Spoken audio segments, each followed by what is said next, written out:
అసలు నీ ప్రాబ్లం ఏంటి మధు?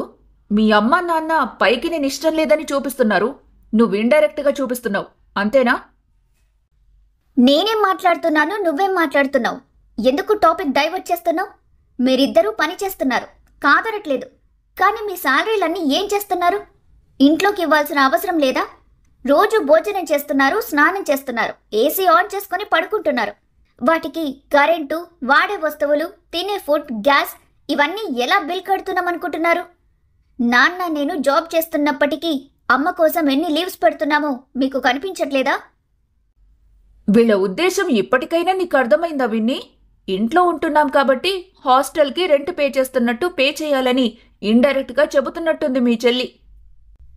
వదినా, పిచ్చి పిచ్చిగా మాట్లాడామంటే మర్యాద దక్కదు. హక్కులని మాట్లాడినప్పుడు ఇవన్నీ నీ బాధ్యత అని అనుకోవాలి. ఎందుకు అనుకోవాలి? మీరు చెట్స్ తీసినప్పుడు, లోన్ తీసుకున్నప్పుడు అవి ఎవరి కోసం తీసుకున్నారు, ఎందుకు తీసుకున్నారని వినీత్ని అడిగారా? మీరంతా కలిసి చేసిన అప్పులను మేమెందుకు కట్టాలి? ఎందుకు తీసుకున్నామో అన్నయ్యకు తెలుసు. నువ్వొచ్చి 6 నెలలు కూడా కాకముందే ఏమీ తెలుసుకోకుండా నోటికొచ్చినట్టు మాట్లాడకు. ఆ లోన్ తీసుకుంది అన్నయ్య చదువు కోసం, నా చదువు కోసం. అయినా వాటి గురించి నాన్న ఎప్పుడు మా దగ్గర మాట్లాడలేదు. ఇప్పుడు కూడా ఇవి కట్టాలని డాడీ అడగట్లేదు కదా, నేను కలగజేసుకొని అడుగుతున్నాను. అసలైతే ఎవరు అడగకముందే అన్నయ్య ఇవన్నీ చూసుకోవాలి. చూసుకోడు. అప్పు చేసేది కేవలం మీ అన్నయ్య కోసం మాత్రమే కాదు, నీకోసం కూడా కదా. అప్పుడు నువ్వే ఇవన్నీ కట్టు. అయినా ఇప్పుడు నీకు పెళ్లి చేయాలంటే ఊరికే అవుతుందా? మళ్ళీ కొండంత అప్పు చేస్తే మానెత్తిరే కదా వేస్తారు. ఇప్పుడు ఈ అప్పులు కట్టి ఆ తర్వాత నీ పెళ్ళప్పులు కడుతూ ఉంటే మా జీవితమంతా అప్పులు కట్టడానికే సరిపోతుంది. నీకేంటి, చక్కగా పెళ్ళైపోయి వెళ్ళిపోయిన తర్వాత సంపాదించేదంతా మీ అత్తగారికిస్తావు, కానీ మాకేమైనా పెడతావా ఏంటి? నువ్విక్కడున్నన్ని రోజులు ఇవన్నీ నువ్వే చూసుకో. నువ్వు వెళ్ళిపోయాక నేను చూసుకుంటానులే, పదవిన్ని అంటూ భర్త చేయి పట్టుకుని రూంలోకి లాక్కెళ్ళిపోయింది సౌమ్య. వాళ్ల గురించి తెలిసి కూడా ఎందుకో మధు ఇవన్నీ? నువ్విదంతా పట్టించుకోకు, లోన్ నేను ఎలాగైనా కడతానులే అని బాధగా అన్నాడు మోహన్ రావు. అది కాదు నాన్న, ఆవిడ అన్ని మాటలన్నా నాకేం బాధగా అనిపించట్లేదు. కానీ అన్నయ్య అసలే పట్టించుకోకుండా వెళ్ళిపోయాడు చూడు, అదే నాకు బాధగా ఉంది. అన్నయ్యను పూర్తిగా మార్చేసింది నాన్న అని ఫస్ట్ టైం కన్నీళ్లు పెట్టుకుంది మధు. ఇంతగా చెప్పినా వాడు మన మాట విన్నాడా? అప్పుడు నువ్వు కూడా మీ అన్నయ్యకి సపోర్ట్ చేసావు కదా. అందుకే పెద్దవాళ్ళు ఏదైనా చెబితే ఎందుకు చెబుతున్నారో ఆలోచించాలి. కానీ ఇప్పుడంతా మన చేయి జారిపోయింది. అయిపోయిందేదో అయిపోయిందనుకొని ఉండటం తప్ప ఇంకేం చేయలేం మధు. అవును, కానీ మీరు ఇవన్నీ పట్టించుకోకండి నాన్న. ఇక నుండి నేను ఆఫీస్కి సెలవు పెట్టకుండా ఫుల్ శాలరీ తీసుకొస్తాను. అప్పుడు మనం నెమ్మదిగా ఇవన్నీ తీర్చుకోవచ్చు అని తిరిగి తండ్రిని ఓదార్చింది మధు. చూసావా విన్ని, ఎలా నాటకాలాడుతున్నారు? నువ్విలా సైలెంట్గా ఉంటే శాంతం నాకేస్తారు. నువ్వు జాబ్ లేకుండా ఉన్నప్పుడు నానా మాటలన్నారు. ఇప్పుడు జాబ్ చేయగానే నీ సాలరీ మొత్తం లాగేసుకోవాలి అనుకుంటున్నారు. దానికోసం అన్నయ్య బాధ్యత అంటూ చల్లగా మంచి మాటలు మాట్లాడుతుంది మీ చెల్లి మధు. అయినా మీ అమ్మా నాన్న కూడా నువ్వంటే ఏమాత్రం ప్రేమున్నట్టు నాకు అస్సలు కనిపించట్లేదు. ఎప్పుడూ మధు చెప్పు మాత్రమే చేస్తుంటారు. అలాంటప్పుడు అప్పులు ఆస్తులు కూడా తనకే అప్పగించాలి కదా. ఎందుకు నిన్ను మధ్యలోకి లాగుతున్నారు అని కోపంగా ఉసిగొల్పింది సౌమ్య. ఏంటో సౌమ్య, నాకేమీ అర్థం కావడం లేదు. నిజంగానే నాన్న మా చదువుల కోసం లోన్ తీసుకున్నారు. అప్పుడు నాన్న మాత్రమే సంపాదించేది కాబట్టి చాలానే కష్టపడ్డారు. ఇప్పుడు ఎంతో కొంత నేను తిరిగి సాయం చేయాలేమో అని ఆలోచనగా అన్నాడు వినీత్. ఏంటి చేసేది? నాకు తెలియకుండా నువ్వు ₹1 వాళ్ళకిచ్చినా మర్యాదగా ఉండదు, జాగ్రత్త. వాళ్ళు మన ఇద్దరిని నానా మాటలంటారు. నువ్వు చూస్తే చేసిన కష్టమంతా తీసుకెళ్లి వాళ్ల చేతిలో పెడతానంటున్నావు. ఇప్పుడిప్పుడే మనకి గౌరవం ఇస్తూ దారిలో పడుతున్నారు. పూర్తిగా పెత్తనం మన దగ్గరకొచ్చాక అప్పుల గురించి తెలుసుకొని అప్పుడు మనం కడదాంలే. అయినా నేను బయట చెప్పాను కదా, మధు వెళ్లే వరకు తను ఇవన్నీ చూసుకుంటుంది. తను వెళ్లిన తర్వాత ఆ పెళ్లికయ్యే ఖర్చులతో పాటు ఈ లోన్స్ అన్నీ మనమే కట్టుకుందాం. కనీసం అప్పటి వరకైనా ఈ లైఫ్ని ఎంజాయ్ చేద్దాం విన్ని. ఎలాగో పెళ్ళయ్యాక కనీసం హనీమూన్కి కూడా వెళ్ళలేదు మనం. అప్పుడప్పుడు అలా బయటకు వెళ్ళి సరదాగా గడిపిందుందా?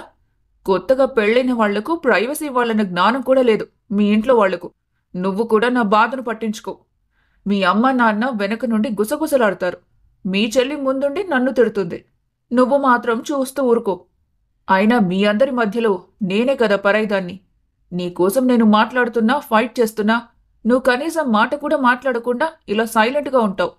అమ్మ నాన్నలెవరు నా వెనక లేరు. నన్నెంత బాధ పెట్టినా అడిగే దిక్కు లేదనే కదా మీ అందరికీ నేను చులకనైపోయాను అంటూ రివర్స్లో తనే ఏడవటం మొదలుపెట్టింది సౌమ్య. చచా, అవే మాటలు సౌమ్య. నేను నిన్ను ఎప్పుడైనా అలుసుగా చూసానా? నీ గురించి ఎవరూ అడగకపోవడమేంట్రా? నీకు నేనున్నాను కదా. నువ్వు నా కోసం వచ్చావు, నేను నీకోసం ఎప్పుడూ ఉంటాను. నువ్వన్నట్టు మధు పెళ్ళయ్యాక బాధ్యత మనం తీసుకుందాం. కానీ ఇప్పుడు నీకేం కావాలో చెప్పు అని అడిగాడు వినీత్. మనం పబ్కి వెళ్ళి చాలా రోజులైంది, తీసుకెళ్తావా? ఈ టైంలో అంటే మళ్ళీ గొడవైపోతుంది. అయితే గుడికి వెళ్తున్నట్టుగా చెబుదాం. బయటికి వెళ్ళాక మాల్లో రెడీ అయి పబ్కి వెళ్దాం. ఓకే అని భార్య మాటకు తలూపాడు వినీత్. వాళ్ళనుకున్నట్టుగానే సాయంత్రం ఇద్దరూ కలిసి గుడికి వెళ్తున్నట్టుగా చెప్పి అటు నుండి పబ్కి వెళ్ళి రాత్రి వరకు ఎంజాయ్ చేసే పనిలో పడ్డారు. ఏంటి రాధా అలా ఉన్నావు? అని భార్య పక్కన కూర్చొని అడిగాడు మోహన్ రావు. మనకున్నదే 2 పిల్లలు. వాళ్ళని మాత్రం సంతోషంగా చూసుకుంటే చాలు అని అనుకున్నాం కదండి మనం. కానీ ఇప్పుడు చూస్తే ఇంట్లో సంతోషం కాదు కదా, మనశ్శాంతి లేకుండా పోయింది. పూటకోసారి కయ్యానికి కాలు దువ్వుతున్న సౌమ్య తీరుకు వినీత్ మనకు దూరమైపోతున్నాడండి. నాకిదంతా చాలా బాధగా ఉంది అని దిగురుగా చెప్పింది రాధమ్మ. అంతా వాడు చేసుకున్నదే కదా రాధా. మనం మాత్రం ఏం చేస్తాం? పెద్దరికం, బాధ్యతగా ఈ ప్రేమ పెళ్లిళ్ళు అవి వద్దని చెప్పాల్సింది చెప్పేశాం. కానీ ఇలా చెప్పా పెట్టకుండా పెళ్లి చేసుకొనొచ్చాడు. నువ్వన్నట్టుగా వాడు మనకి దూరమైపోతాడన్నది నిజమే. అయితే అలాగే అవ్వనివ్వు. వాళ్ళు వేరు కాపురం పెట్టుకుంటే నాకేం అభ్యంతరం లేదు. కనీసం ఇంట్లో గొడవలైనా లేకుండా ఉంటాయి. వాళ్ళిద్దరైనా సంతోషంగా ఉంటారు. చూస్తుంటే కోడలికి మనందరం కలిసి ఉండటం నచ్చట్లేదేమో అనిపిస్తుంది. మీరు కూడా అలా మాట్లాడుతున్నారేంటండి? మధుకి పెళ్లి చేస్తే వెళ్ళిపోతుంది. కొడుకు కూడా దూరంగా ఉంటే మనం ఎలా ఉండగలం? వాళ్ళిద్దరినీ చూసుకునే కదా మనం బ్రతుకుతున్నది. ఇంతకు మించి ఇంకేం చేయగలం రాదా? పిల్లలకు రెక్కలొచ్చాక వాళ్ళని మనం అదుపు చేయలేం. వాళ్ళు స్వేచ్ఛ కోరుకుంటున్నారు. ఆ స్వేచ్ఛని కల్పిస్తే మన గౌరవం నిలబడుతుంది. ఇప్పుడు నా దిగులంతా మధు గురించే. మధు గురించి దిగులేంటండి? అది బంగారం. కూతురుగా కాదు, కొడుకులా మనకు అండగా ఉంటుంది. చిన్నదైనా గాని దానికున్నంత తెలివి వినీత్కి లేకుండా పోయింది. నా దిగులు కూడా అదే రాదా. కొడుకు కోడలు వల్ల కూతురు జీవితం ఏమవుతుందో అని భయంగా ఉంది. ఇలా ఎన్నాళ్ళని మన దగ్గరుంటూ మన బాధని చూస్తూ అన్నని వదినని ఏమీ అనలేక తనలో తను నలిగిపోతుంది. పెళ్లి చేసి పంపించేస్తే కనీసం తన జీవితమైన సుఖంగా సంతోషంగా ఉంటుంది. మనకెటూ ఈ బాధలు పడక తప్పదని అర్థమైపోయింది కదా. కూతురినైనా ఈ బాధ నుండి గట్టెక్కిద్దాం. కాని తనిప్పుడే పెళ్లి చేసుకోవడానికి సిద్ధంగా లేదు కదా. ఇలా అనడానికి బాధగానే ఉంది, కాని తప్పడం లేదు. ఎంతో కొంత మధు మనకు ఆసరా అవుతుంది కాబట్టే ఇంట్లోకి ఖర్చులకు అంత ఇబ్బంది కావటం లేదు. తన పెళ్ళయ్యాక బాధ్యత తీసుకుంటామని సౌమ్య మాటల మీద నాకు ఏమాత్రం నమ్మకం లేదండి. అర్ధాంతరంగా ఇప్పుడు మధు కూడా వెళ్ళిపోతే మీరొక్కరూ ఏం చేయగలరు? ఈ వయసులో ఎంత అని కష్టపడగలరు? అలాగని ఆడపిల్ల మీద ఆధారపడి ఉండలేం కదా రాధా. తనకంటూ ఓ జీవితం ఉంటుంది. ఆ జీవితంలో భర్త పిల్లలతో సంతోషంగా ఉంటుంది. తనని బలవంతంగా ఆ జీవితంలోకి వెళ్ళనివ్వకుండా మన స్వార్థం కోసం ఆపుతూ ఇలా కష్టపడదామంటావా? అలా మాట్లాడొద్దండి. నేను ఎప్పుడు నా బిడ్డ సంతోషమేగా కోరుకునేది. అయితే నా మాటకి ఒప్పుకో. నేను వెంటనే మధుకి పెళ్లి సంబంధాలు చూడటం మొదలు పెడతాను. కాని ఇప్పటికిప్పుడు పెళ్ళంటే ఎలాగండి? కట్న కానుకల నుండి పెళ్లి ఖర్చు వరకు ఎంత ఖర్చవుతుందో మీకు తెలియనిదా? కొడుకు ఆసరా అవుతాడన్న నమ్మకం లేనప్పుడు ఏ ధైర్యంతో అడుగు వేద్దామంటారు? రాధా మోహన్ రావు అలా మాట్లాడుకుంటూ ఉండగానే పక్కింటి నుండి పెద్ద పెద్దగా అరుపులు వినిపించాయి. ఆ అరుపుల్లో వినీత్, సౌమ్య గొంతు కూడా వినిపిస్తుంటే కంగారుగా బయటికొచ్చారు ఇద్దరు. మధు, నువ్వెందుకు బయటకొచ్చావు? అని హాల్లోకి వచ్చిన కూతుర్ని చూస్తూ అడిగాడు మోహన్ రావు. అన్నయ్య వదిన గొంతు వినిపిస్తుంటే వచ్చాను డాడీ. మీరు లోపలుండండి. ఏం జరిగిందో నేను చూస్తాను. ఈ టైంలో నువ్వేంటమ్మా చూసేది? నువ్వు లోపలికి వెళ్ళు, నేను చూస్తాను. అంటూ మెయిన్ డోర్ ఓపెన్ చేసి బయటకు వెళ్లాడు మోహన్ రావు. తండ్రి వద్దని చెప్పినా అన్నయ్య వదినల గొంతులు చాలా గట్టిగా గొడవ పడుతున్నట్టుగా వినిపిస్తుంటే మనసాగగా బయటికెళ్లారు మధు, రాధ. పక్కింటి గేట్ ముందు నిలబడి గోలగోలగా అరుస్తున్నారు వినీత్, సౌమ్య. వినీత్, ఏం చేస్తున్నావురా? ఏంట్రా గోల? అని అరుస్తూ వాళ్ల దగ్గరికి వెళ్లాడు మోహన్ రావు. వచ్చారా? చూడండి, మీ కొడుకు కోడలు నిర్వాహకం. అసలు ఈ కాలనీలో ఎవరికీ నిద్ర పట్టకుండా చేస్తున్నారు. ఇన్నాళ్లు చూసి చూడనట్టు వదిలేశాం, కానీ ఇక మీదట మేము ఊరుకునేది లేదు అని కోపంగా అన్నాడు పక్కింటాయన. ఏం జరిగింది అంకుల్? ఎందుకంత కోపంగా మాట్లాడుతున్నారు? వదినా, ఏం చేస్తున్నారు మీరసలు? ముందింట్లోకి పదండి అని గొడవను సర్దుమణికించడానికి ట్రై చేస్తూ అంది మధు. ఏయ్, నువ్వెవరు నాకు చెప్పడానికి? ఇది నా ఇల్లు, నా ఇష్టం. నువ్వు పో ఇంట్లో నుండి. సౌమ్య, నువ్వు ఎవరితో మాట్లాడుతున్నావో చూసుకుని మాట్లాడు. మధుపై అరిస్తే ఊరుకునేది లేదు అని అంది రాధమ్మ. అబ్బో, దిగి వచ్చిందండి పెద్ద మాతాజీ. కూతుర్ననగానే పౌరుషం పొడుచుకొస్తుంది ఇవిడకు. ఎన్నడైనా నా విన్ని నీలా వెనకేసుకొచ్చారా అని తూగుతూ అడిగింది సౌమ్య. ఆమె మాట్లాడుతూ ఉండగా బాగా డ్రింక్ చేసినట్టు స్మెల్ తెలుస్తూ ఉండటంతో షాక్ అయి ఒకరినొకరు చూసుకున్నారు రాధా, మధు, మోహన్ రావు. వదినా, నువ్వు డ్రింక్ చేసావా అని అదే షాక్లో అడిగింది మధు. చూస్తుంటే కనిపించడం లేదు తాగిందని. సిగ్గులేకపోతే సరి. అసలు ఈ కాలంలో పిల్లలు ఎంతగా చెడిపోతున్నారు. కాలేజీలో చదువుకునే అమ్మాయిలే అనుకున్నారు. పెళ్లి చేసుకుని ఒక ఇంటి కోడలైన తర్వాత కూడా ఇలాంటివి చేస్తున్నారంటే అసహ్యంగా ఉంది. తాగేసి ఈ టైంలో వచ్చిందే కాక పైగా మా ఇంటి డోర్ కొడుతూ మమ్మల్ని డిస్టర్బ్ చేశారు. ఇదేంటని అడిగితే మా ఇంట్లో మీరేం చేస్తున్నారని గొడవ చేస్తున్నారు. ఏంటి మోహన్ రావు గారు ఇదంతా? కొడుకు కోడల్ని మీ కంట్రోల్లో పెట్టుకోవాలని తెలీదా మీకు? ఇన్నాళ్ళు ఈ కాలనీలోని మీదే మంచి ఫ్యామిలీ అనుకున్నాం. లోపల ఎలా ఉండేవారో గాని బయటికి మాత్రం నోటి మాట బయటపడకుండా బతికారు. ఈ కాలనీలో ఉండే మా పిల్లలందరికీ మీ పిల్లల్ని ఆదర్శంగా చూపించేవాళ్ళు. కానీ ఇప్పుడు ఇదంతా చూశాక ఎలాగైనా ఉండండి, కానీ వీళ్లలో మాత్రం తయారవ్వకండని చెప్పాలనిపిస్తుంది. ఈ మధ్యన తరచూ మీ ఇంట్లో నుండి పెద్దగా అరుపులు కూడా వినిపిస్తున్నాయి. అదంతా మాకు డిస్టర్బెన్స్ కనిపించినా మీ మొహం చూసి వదిలేశాం. కానీ ఈ రోజు తెగించి మా ఇంటిపైకి వచ్చారు చూడండి. హలో ఓల్డ్ మ్యాన్, నువ్వేదైనా మాట్లాడాలనుకుంటే మాతో మాట్లాడు. వాళ్ళెవరండి మా మీద వాళ్ళ కంప్లైంట్స్ ఇస్తున్నారు అని అడిగాడు వినీత్. అతని మాటతో చాలా బాధగా అనిపించింది ఆ తల్లిదండ్రులకు. అన్నయ్య, మీరేం గొడవ చేస్తున్నారో మీకు అర్థమవుతుందా? ముందు మన ఇంట్లోకి వెళ్ళి మాట్లాడుకుందాం రండి అని కంట్రోల్ చేయబోయింది మధు. ఏయ్, వదులు నా చేతిని. నేనేం చేస్తున్నానో నాకు తెలుసు. నువ్వేం నాకు చెప్పక్కర్లేదు. నువ్వు నా తర్వాత పుట్టావని గుర్తుపెట్టుకో. మీరేదైనా గొడవ పడాలనుకుంటే మీ ఇంట్లోకి వెళ్ళి గొడవ పడండి, మా ఇంటి ముందు కాదు అని కోప్పడ్డాడు పక్కింటాయన. నువ్వే మా ఇంట్లో పడి ఏడుస్తున్నావు. ఇల్లు ఖాళీ చేరా, ఇది మా ఇల్లు. మా ఇంట్లో ఉంటూ మమ్మల్ని వెళ్ళిపోమంటావా? ఎంత ధైర్యం నీకు అంటూ అతన్ని కొట్టబోయింది సౌమ్య. దాంతో ఆలోచించకుండా ఆమె చెంప పగలగొట్టింది మధు. యూ, నన్నే కొడతావా? నేనెవరో తెలుసా? నా స్టేటస్ ఏంటో తెలుసా? నన్ను కొట్టి బతుకుదామని అనుకున్నావా? ఇంకొక క్షణం మీరిక్కడుంటే ఇక్కడే చంపి పాతేస్తాను. గుడికని మాతో అబద్ధం చెప్పి ఇలా తాగి తందనలాడి వచ్చిందే కాకుండా పెద్ద చిన్న మర్యాద లేకుండా ప్రవర్తిస్తున్నావు. నువ్వసలు ఆడదానివేనా? నిన్ను చూస్తుంటే అసహ్యం వేస్తుంది.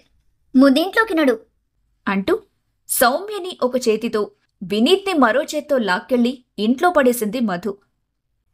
క్షమించండి శ్రీనివాసరావు గారు. నా కొడుకు కోడలి వల్ల మీరు చాలా ఇబ్బంది పడ్డారని అర్థమవుతుంది. మరోసారి ఇది రిపీట్ అవ్వకుండా నేను చూసుకుంటాను.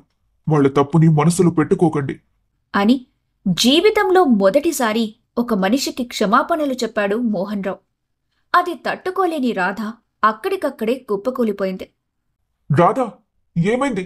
ఒకసారి కళ్ళు తెరువు అంటూ ఆమె చెంపలని తట్టి మేలుకొల్పడానికి ప్రయత్నించాడు మోహన్ రావు. ఈసారి తండ్రి గొంతుకు కంగారు పడుతూ అన్నయ్య వదినల్ని ఇంట్లోనే లాక్ చేసి పరుగున బయటకొచ్చింది మధు. తల్లి గుండె పట్టుకుని స్పృహ లేకుండా పడిపోవడం చూసి ఒక్కసారిగా భయం పుట్టడంతో అంబులెన్స్కి కాల్ చేసి హాస్పిటల్కి తీసుకెళ్ళింది. తల్లికి ఏమవుతుందో అని భయపడుతూనే కన్నీళ్లు పెట్టుకుంటున్న తండ్రిని ఓదార్చడానికి ఆమె ప్రాణం విలవిల్లాడింది. కొద్దిసేపటికి బయటికొచ్చారు డాక్టర్. డాక్టర్, మా అమ్మకు ఎలా ఉంది? ప్రమాదమేమీ లేదు కదా? మైల్డ్ హార్ట్ అటాక్ వచ్చిందమ్మా. ఆల్రెడీ ఆమెకు కొద్ది రోజులుగా ఆరోగ్యం బాగుండట్లేదు కదా.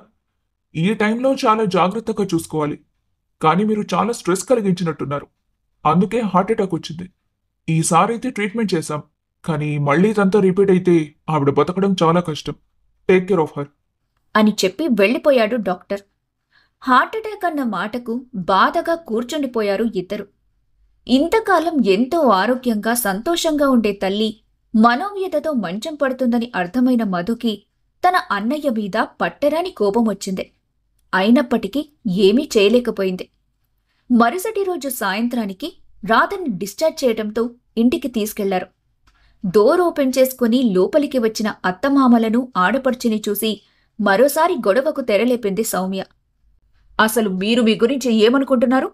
మమ్మల్ని ఇలా ఇంట్లో లాక్ చేసి వెళ్ళిపోతారా? మేమేమైనా కుక్కలనుకుంటున్నారా బోన్లో లాక్ చేయడానికి? మీ కళ్లకు మేము ఎలా కనిపిస్తున్నాం? ఎలా కనిపిస్తున్నావో చెప్తాను గాని రాత్రి ఏం జరిగిందో గుర్తుందా వదినా?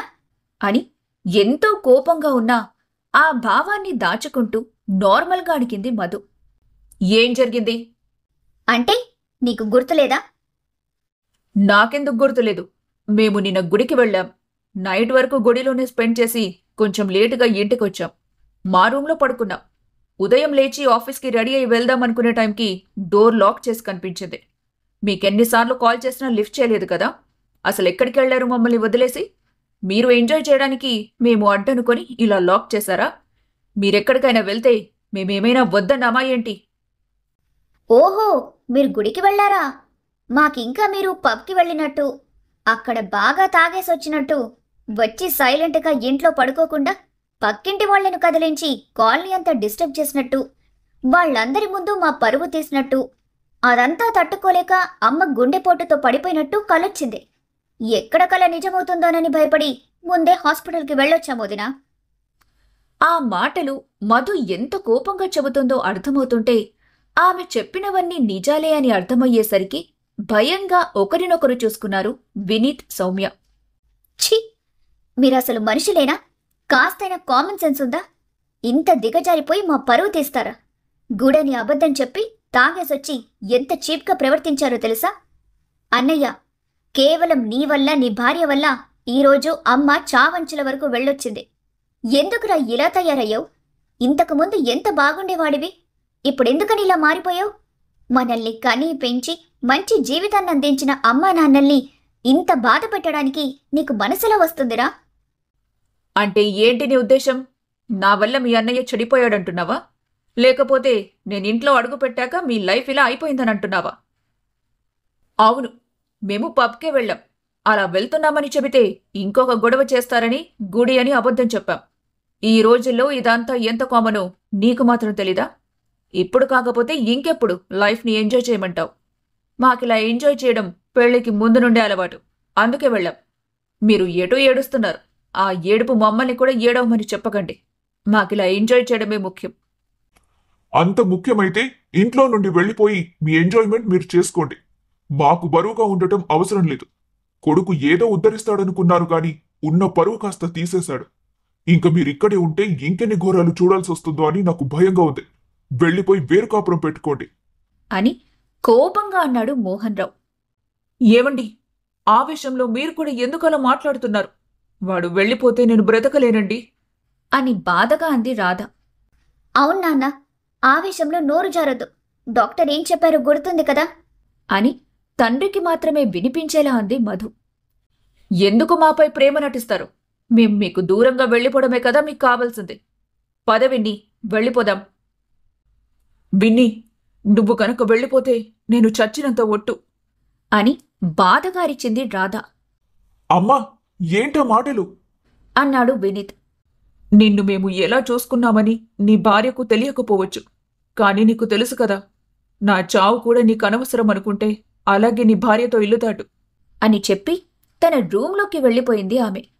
ఎంత భార్య మాటలు వింటున్నప్పటికీ తల్లి చావును కోరుకునే దుర్మార్గుడు కాదు కాబట్టి అసహనంగా గదిలోకి వెళ్ళిపోయాడు వినీత్. ఛ, దొరికిందే ఛాన్స్ అని వినీత్ని తీసుకుని మా ఇంటికి వెళ్ళిపోదామనుకుంటే ఇలా లాక్ చేసిందేంటి ఈ ముసల్ది? It's okay. ఒకసారి ఈ ముసలుడి నుండి ఈ మాట వచ్చిందంటే ఇక మళ్ళీ మళ్ళీ వస్తూనే ఉంటుంది. దాన్ని మనకనుకూలంగా మార్చుకుని విన్ని మనసు మార్చేయొచ్చులే అని అనుకుంది సౌమ్య. అన్నయ్యకు అమ్మంటే చాలా ఇష్టం కదా డాడీ. ఇప్పుడైనా మారతాడేమో చూద్దాం. మీరు అనవసరంగా ఏది ఆలోచించకండి. కూల్గా ఉండడానికి ట్రై చేయండి. మీరు బాగుంటేనే అమ్మ కూడా సంతోషంగా ఉంటుంది. మన కళ్ళ ముందు సేఫ్గా ఉంటుంది. మధు మాటలకు సరే అన్నట్టు తల ఊపాడు మోహన్ రావు. మరుసటి రోజు నుండి వర్క్ ఫ్రం హోం తీసుకుని ఇంటిని తల్లిని తానే చూసుకోవటం మొదలుపెట్టింది మధు. సౌమ్య ఎవరిని ఎంత రెచ్చగొట్టడానికి ప్రయత్నించినా ఆమెను పట్టించుకోవడం ముగ్గురు మానేయటంతో అరిచి అరిచి అలసిపోతుందే కాని తననుకున్నట్టు గొడవ చేయలేకపోతున్నందుకు అంతకంతకు రగిలిపోయిందామె. నా ప్లాన్స్కి అడ్డుగా ఉన్నది మధు మాత్రమే. ముందు దాన్ని వదిలించుకోవాలి. ఆ తర్వాత ఈ ముసలివాళ్లను వినీత్కి దూరం చేయగలను. అది నాకు చాలా ఈజీ కూడా. మధు తన తెలివితో ఫ్యామిలీని కలిసి ఉండేలా చేస్తుంది. ముందు తనని పెళ్లి పేరుతో ఇంట్లో నుండి పంపించేయాలి. కూతురు చేదోడు వాదోడుగా ఉంటుంది కాబట్టి ఈ ముసలాళ్లకు ఆ ఆలోచన రావట్లేదేమో. వినీత్ వైపు నుండే నరుక్కు రావాలి అని అనుకుని వినీత్ని మ్యానిపులేట్ చేయడానికి బయలుదేరింది సౌమ్య. ఏంటి సౌమ్య అలా ఉన్నావు? మళ్ళీ ఏమైనా అన్నారా ఏంటి? అన్నా నువ్వేం చేస్తావు? ఎప్పుడు సైలెంట్గా ఉంటూ ఎవరికి సపోర్ట్ చేస్తున్నావో నాకు అర్థం కాకుండా చేస్తావు కదా. అయినా నేనిప్పుడు నీతో గొడవ పడడానికి రాలేదు. మధు గురించి మాట్లాడడానికి వచ్చాను. మధు గురించా? ఇప్పుడు తనేమంది? తన గురించి మాట్లాడేదేముంది? మధుకి పెళ్లి చేయవా? వాట్? ఏం మాట్లాడుతున్నావు నువ్వు? ఇంత సడన్ గా మధుకి పెళ్లి చేయడం ఏంటి? అది కూడా నేను. నువ్వే కదా అన్నయ్యవి. నువ్వు కాకపోతే ఇంకెవరు చేస్తారు? నీ బుర్రకు బొక్కగాని పడలేదు కదా? విన్ని అని కోపంగా అరిచింది సౌమ్య. లేకపోతే ఏంటి సౌమ్య? మ్యాటర్ ఏంటో పాయింట్కి రాకుండా ఏదేదో మాట్లాడతావేంటి? అసలు నువ్వు ఏం చెప్పాలనుకుంటున్నావు? నేను చెప్పాలనుకున్నదే చెప్పాను. నీకది చేయటం ఇష్టమున్నట్టు లేదు. అందుకే బుర్రకు ఎక్కటం లేదు. మరోసారి మంచిగా విను. మధు నీ చెల్లి. తనకి పెళ్లి చేసే వయసు వచ్చింది కదా. త్వరగా సంబంధాలు చూడటం స్టార్ట్ చేయలేవా? ఇప్పుడు నుండి చూడటం మొదలు పెడితే ఎప్పటికో అవుతుంది. అసలు పట్టించుకున్నట్టు ప్రవర్తిస్తావేంటి? మధుకి అప్పుడే పెళ్లి చేసుకోవడం ఇష్టం లేదు. తను ఇంకొన్ని రోజులు జాబ్ చేయాలనుకుంటుందని ముందే చెప్పింది. అయినా సంబంధాలు చూడటం పెళ్లి చేయటం అంటే మాటలా ఏంటి? అవన్నీ అమ్మా నాన్న చూసుకుంటారు. పెళ్లి సమయానికి మనం హెల్ప్ చేస్తే సరిపోతుందిలే. నీకు అసలు మధు అంటేనే పడదు కదా. ఇంత సడన్ గా తన పెళ్లి గురించి ధ్యాస నీకెందుకొచ్చిందో అసలు? ఇదిగో అందరూ ఇలా అనటం బట్టే. నేనేమైనా గయ్యాలినా రాక్షసినా? ఎందుకు నన్నందరూ వేరు చేసినట్టుగా చూస్తారు? నేనేదో నీ కుటుంబాన్ని విడదీయడానికి వచ్చినట్టుగా మాట్లాడుతున్నారు. ఇది నా అత్తారిల్లు కదా. నేనెందుకలా అనుకుంటాను? అసలు ఈ గొడవలన్నీ స్టార్ట్ అయిందే నీ దగ్గర. వాళ్ళు నిన్ను చులకనగా చూసినా తక్కువ చేసి మాట్లాడినా నేనూరుకోలేను. వెంటనే కోపం వస్తుంది, అరిచేస్తాను. నా భర్త కోసం మాట్లాడినందుకు నేను గయ్యాలిదాన్నయ్యాను. ఆ పేరును పోగొట్టుకోవడానికి ఇప్పుడు బాధ్యతగా మెదులుకోవాలనుకుంటున్నాను. ఇప్పుడు మనకున్న అతిపెద్ద బాధ్యత మధు పెళ్లి. ఇప్పుడు తనున్న వయసుకే కదా నేను నిన్ను పెళ్లి చేసుకున్నాను. అంటే తనకి పెళ్లి వయసు వచ్చినట్టే. మనం మన బాధ్యతల్ని తెలుసుకొని మధుకి పెళ్లి చేస్తే ఈ గొడవలన్నీ సమసిపోతాయి. ఆ తర్వాత అందరం హ్యాపీగా ఉండొచ్చు. నీలో చాలా మార్పు వచ్చింది సౌమ్య. అందులోనూ ఇంత సడన్ గా రావటం ఏంటో నాకు అర్థం కావటం లేదు. నువ్వు కూడా అలా మాట్లాడతావేంటి విన్ని? నువ్వే నన్ను అర్థం చేసుకోకపోతే ఇంకెవరు చేసుకుంటారు చెప్పు? నువ్వే ఒకసారి ఆలోచించు. నీ ముందు నన్ను ఎవరైనా తక్కువగా మాట్లాడినా అవమానించినా నీకు కోపం రాకుండా ఉంటుందా? నువ్వు ముందుకు వెళ్ళి వాళ్లతో గొడవ పడకుండా ఉంటావా? అదే కదా నేను చేశాను. కానీ నేను ఆడదాన్ని కాబట్టి అందరికీ చులకనైపోయాను. ఇప్పుడు బుద్ధిగా ఉంటానంటే ఎవ్వరూ నమ్మడానికి ఒప్పుకోవట్లేదు. అందరిలాగే నువ్వు కూడా నన్ను నీ ఫ్యామిలీని విడదీయాలని నేను ప్లాన్ వేస్తున్నట్టుగా అనుకుంటున్నావా అని అమాయకంగా బాధగా నటిస్తూ అడిగింది సౌమ్య. చచా, నేనెందుకలా అనుకుంటాన్రా? నీ గురించి నాకు తెలీదా? నువ్వు చాలా మంచిదానివి. అందుకే కదా నిన్ను ప్రేమించింది, పెళ్లి చేసుకుంది. నా కోసం నువ్వు నీ ఫ్యామిలీని వదిలేసొచ్చావు. అలాంటి నువ్వు నన్ను నా ఫ్యామిలీని వేరు చేస్తావని నేనెలా అనుకుంటాను? మనం అమ్మా నాన్నలకు ఇష్టం లేకుండా పెళ్లి చేసుకొని వచ్చాం. కాబట్టి వాళ్లకు మనం ఏం చేసినా నచ్చడం లేదు. కొన్నిసార్లు మనం కూడా హద్దులు మీరి తప్పులు చేశామనుకో, అది వేరు.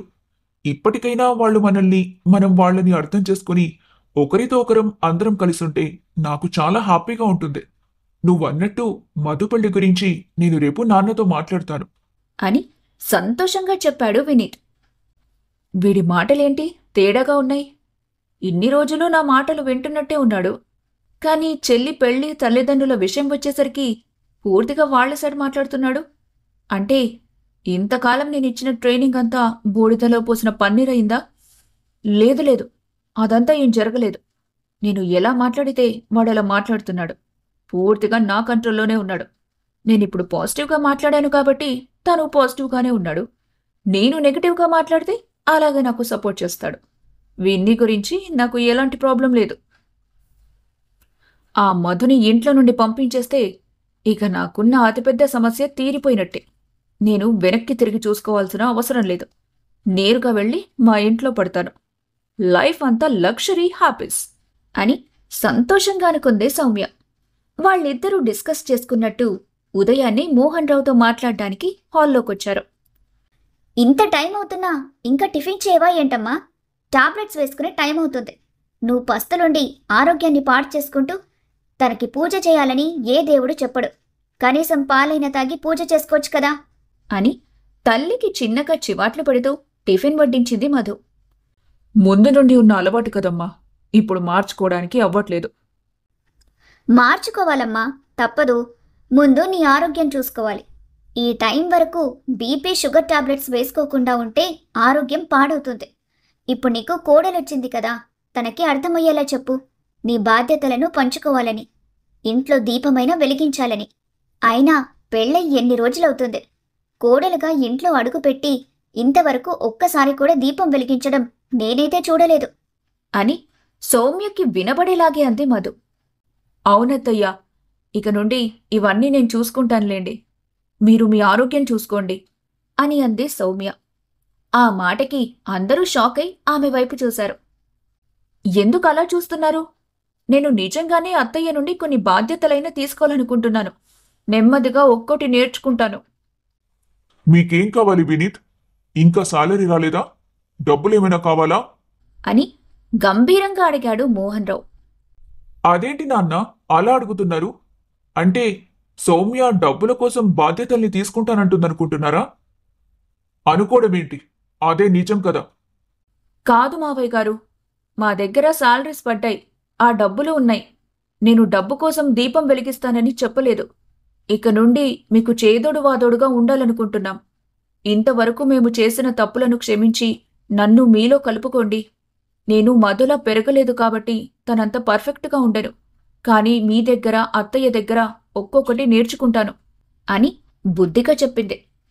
ఆమెలో ఒక్క పూటలో వచ్చిన మార్పుకి అనుమానంగా చూసింది మధు. రాధమ్మకి మాత్రం ఎంతో సంతోషం కలిగి ఆమె మొహం వెలిగిపోయింది. ఇన్నాళ్లకు ఆ దేవుడు నా మొర ఆలకించాడు. నువ్వు మారతాను, మాతో కలిసి ఉండటానికి ప్రయత్నిస్తానంటే అంతకన్నా ఇంకేం కావాలమ్మా? నువ్వు మధులా ఉండటానికి ప్రయత్నిస్తే మేము కూడా మా కూతురులాగే నిన్ను చూసుకుంటాం అని సంతోషంగా చెప్పింది ఆమె.